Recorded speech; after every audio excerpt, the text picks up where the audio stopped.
Hi friends, my name is Bhavya Mangla. I'm IATF qualified auditor doing audit for the automotive sector for the last 18 years. I'm again back with a very interesting topic that what is the key difference between BOP, bought out parts and outsourced processes.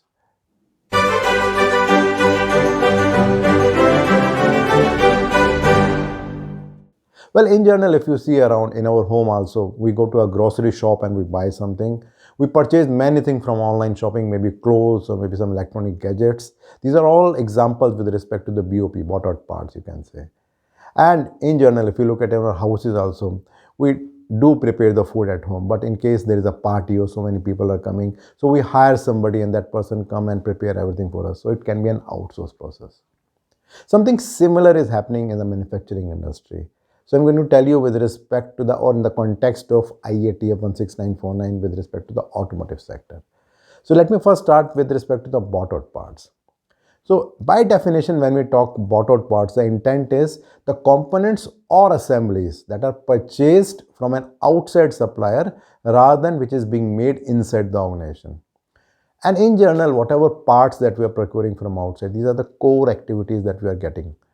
Especially if you look at the two-wheeler industry or a four-wheeler industry, say for example, General Motors, Ford, or maybe Maruti Suzuki, Hero Motocorp. So all those companies, if you look inside, primarily the main job that they are doing is of assembling something, or there may be some critical things that they are doing with respect to the gear manufacturing or maybe engine. But apart from that, majority of the things are coming from outside.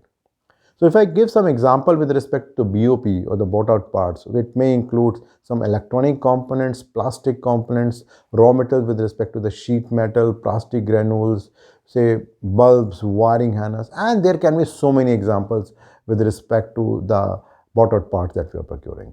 Now to talk a little bit about the outsource process.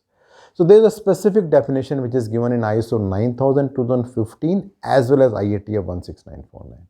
So as per the definition, when we talk about outsource process, so primarily it is a portion of an organization's function or a process that is performed by an external organization.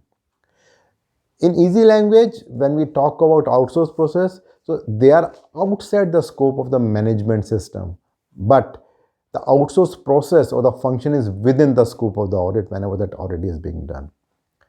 And primarily in majority of the cases, the outsourced processes are the non-core activities which are being done maybe because there is a low capacity or the low competence in the organization, or it can be the high cost of processing inside the organization.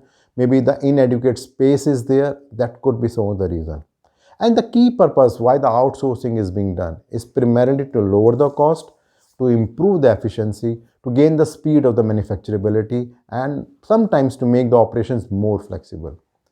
If you look around, there are many examples with respect to the outsourcing. Starting first with the design process, many times the prototyping is being done by the outsource process. Maybe the tooling or maybe gauges, jigs, fixtures, all they are being procured from an external agency, wherein either we are giving some raw material or we are giving the drawings and all that, and we are procuring something like that. And in the manufacturing process, many times the heat treatment process, electroplating process, all those things are very relevant and key examples with respect to the outsource process. And if we talk about ISO 9001 as well as IATF 16949, there are different controls which are being specified with respect to the outsource process.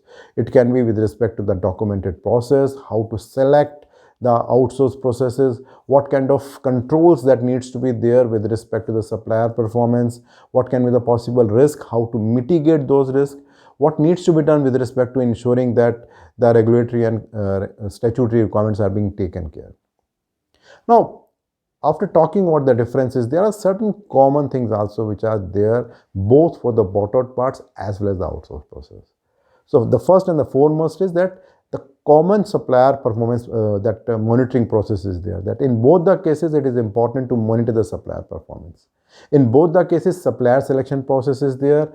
In both the cases, it is important to see that whether the quality management system of both the outsource process and the bought out part is effective or not. And the supplier development process is equally important in both the cases. And in both the cases, whenever the material or the service is being provided, it is being checked during the incoming inspection.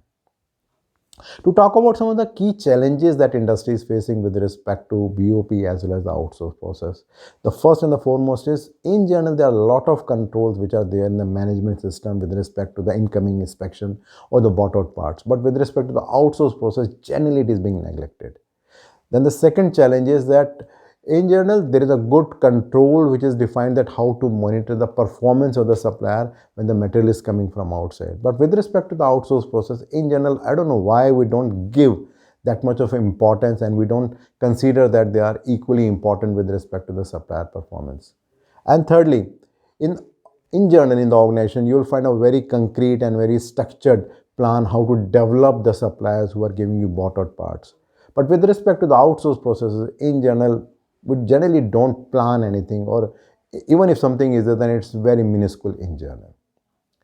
So if I give a summary, I talk about what is bought out part, what is outsource process, what are the key differences between them, what are the commonalities which are there between this both bought out parts as well as the outsource process, and what are the industry challenges which are there with respect to both of them. My next topic will be with respect to the three corporate policies, which are ethics escalation policy, second part is code of conduct, and the third part is with respect to the anti-bribery. Regularly, I'm getting a lot of feedback from your side and they're helping me to understand your expectation. So please do continue that. And in case you want to understand about this particular video more in detail, if you see there's a link below, if you click that, you'll find a blog there. And there you will find this information in much more detail. And in case you're liking these kind of videos and blogs, you can always share with your friends and colleagues. And you can subscribe to my YouTube channel and my website, bhavyamangala.com. Thank you.